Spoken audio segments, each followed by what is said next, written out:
Advanced processing techniques. Expensive products. Today we will explore inside famous factories with impressive snake and python farming processes.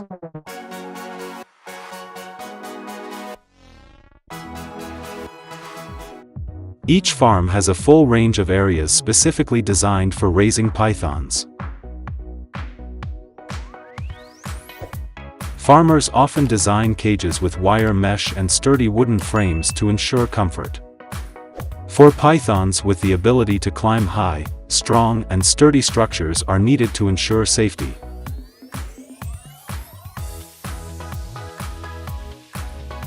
Do you know which countries are leading in the field of python fat farming? The most prominent are Vietnam, Thailand, Indonesia, Malaysia, and China.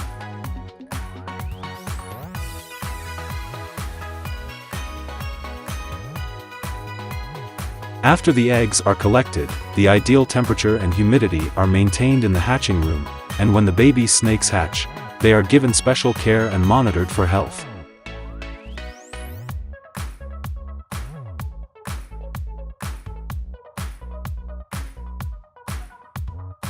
Keeping pythons requires attention to conditions such as temperature and humidity, so the cage design needs to be cool in the summer and warm in the winter, as these reptiles can die if they get too hot or too cold.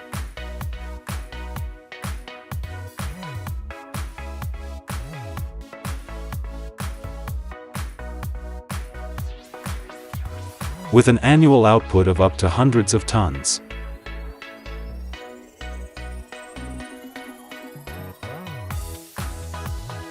The reason for this position is that Vietnam has abundant raw materials, advanced python breeding techniques and a large consumer market.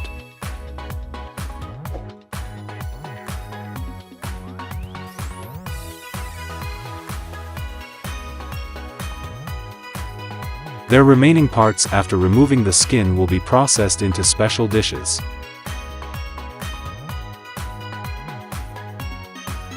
People can make the most of their parts to create high-value products.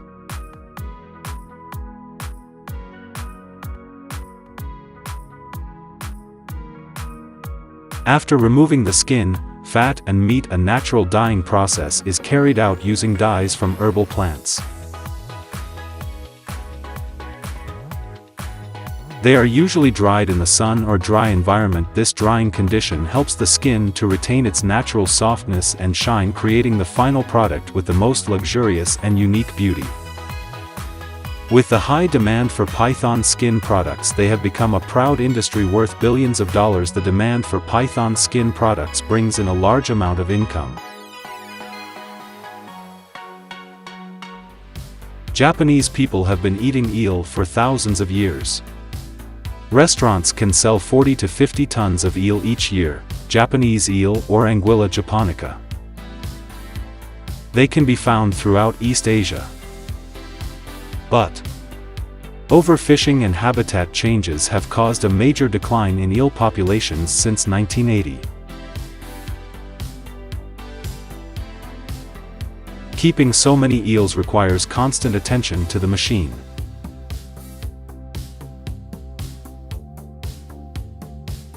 2 to 3 times a day, workers feed the eels a mixture of fish meal, wheat, soybean meal, and tamarind.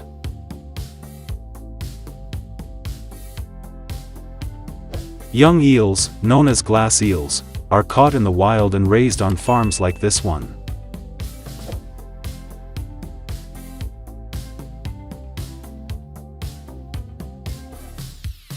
No farm can effectively breed eels in captivity, so farmers rely on catching young eels for their profits.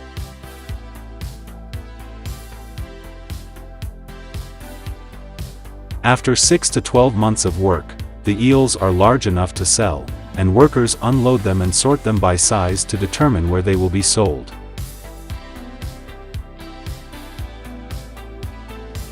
Experienced workers can quickly tell the difference just by feel.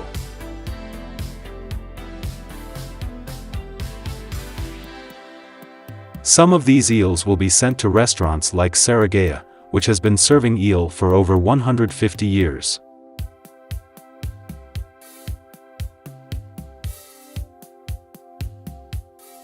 The high demand is part of the reason why young eels are so expensive.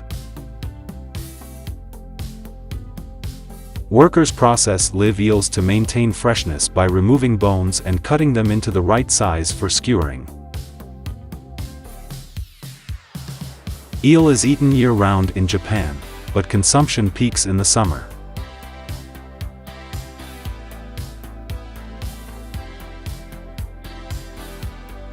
Korea has an influence on the world not only in the economic and tourism sectors but also in cuisine. Korean culinary culture is widespread and popular in many countries, especially in Asia. Among the many delicious dishes that have made a name for this cuisine, Korean grilled eel cannot be ignored.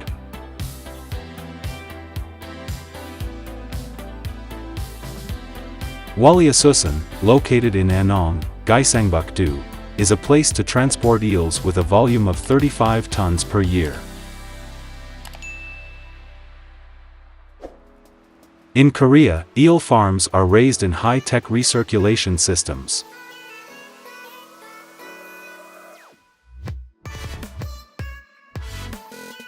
Thousands of small eels are fed 3 times a day.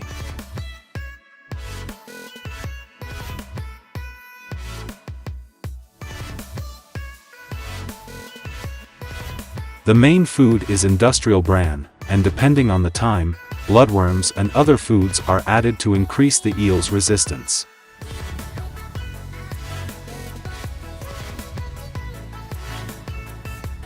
More than 30 tons of eels are consumed each month.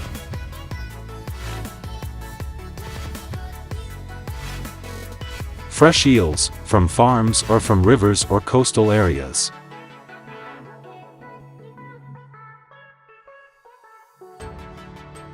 The large eels are then brought into the factory to remove the backbone and arranged evenly in baskets.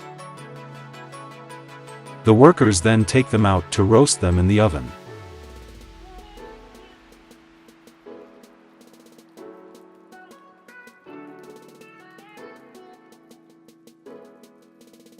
And continue to vacuum to preserve them best until they reach consumers. There are many options in processing methods. You can see them used in many porridges, sauces, hot pots, stir-fries, and especially grilled dishes after being carefully marinated. Its characteristic is its soft, smooth texture and rich flavor, best eaten when it is still hot.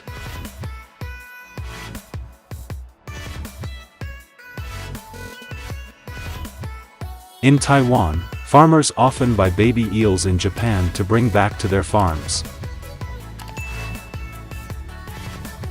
Once they are mature and have enough weight for consumption, they continue to export them to Japan for consumption.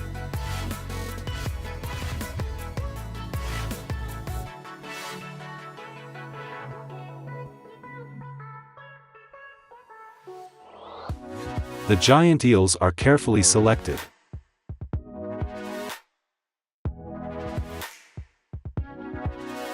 Then they are brought to the processing plant.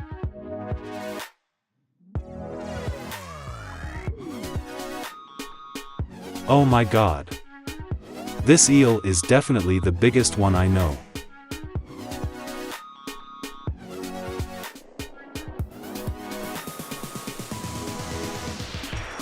The worker starts his work by cutting the eel professionally.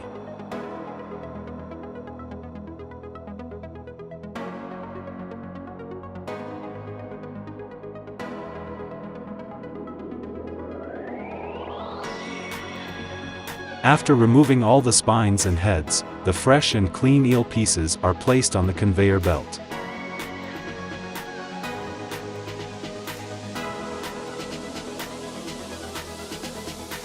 Grilled once. And then the workers continue to clean the burnt parts on the meat.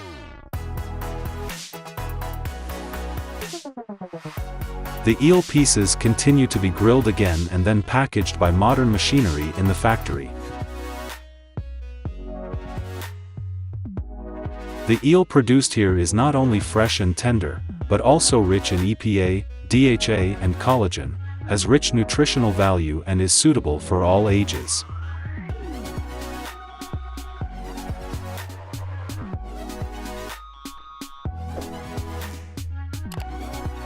In addition, in Bangkok, Thailand, cobra has many advantages over traditional meats.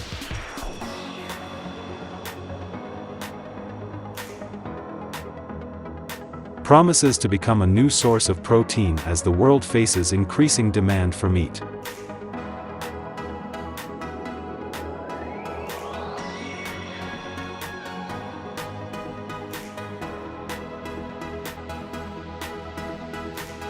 They are raised for their skin, which is sold to high-end fashion houses in Europe to make belts, handbags, and wallets.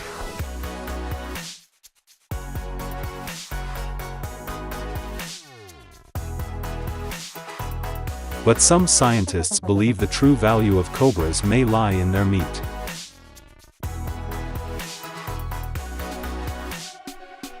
Demand for meat is growing globally, despite the carbon emissions associated with traditional livestock, according to AFP.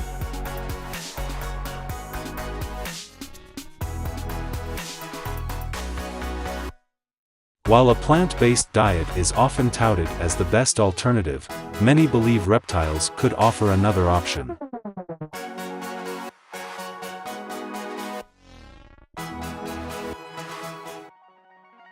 Cobras can withstand high temperatures and drought, reproduce rapidly, and grow much faster than traditional animal protein sources.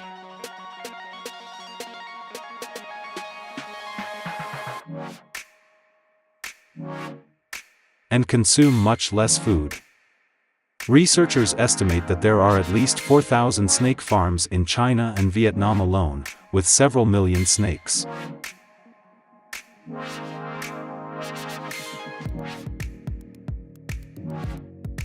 Mostly for the fashion industry. Cobra farms could provide a flexible and effective solution to global food insecurity.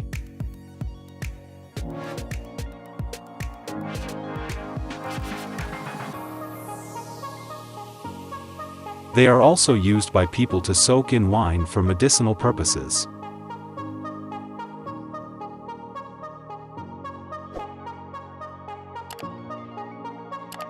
The basic process involves killing and cleaning the snake, often leaving the gallbladder and other medicinal parts intact.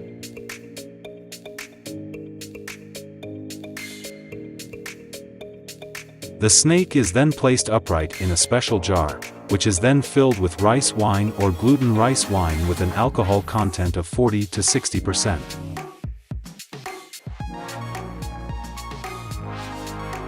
The wine is soaked for a minimum of 6 months, although ideally more than 3 years to fully extract the medicinal properties of the snake and herbs.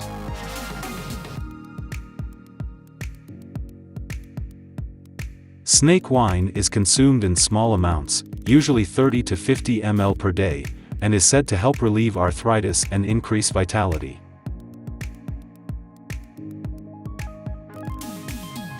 However, snake wine poses significant dangers.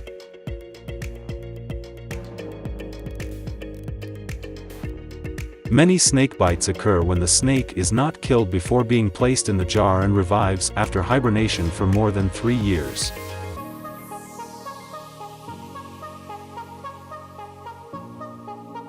This is because they can hibernate for long periods in harsh conditions such as cold and darkness, when lacking oxygen and food.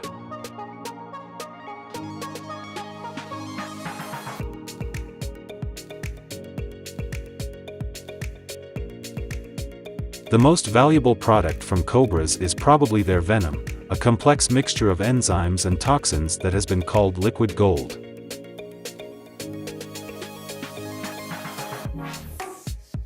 Dried venom can cost as much as $3,000 to $5,000 per gram, or about $450 to $750, depending on the species.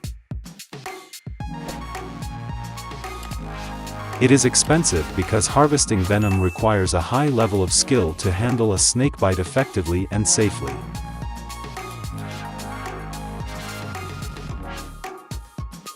Workers must wear protective gear, grab the snake by the tail, use a stick to secure the snake's head to the ground, then grab the head and squeeze the venom into a cup.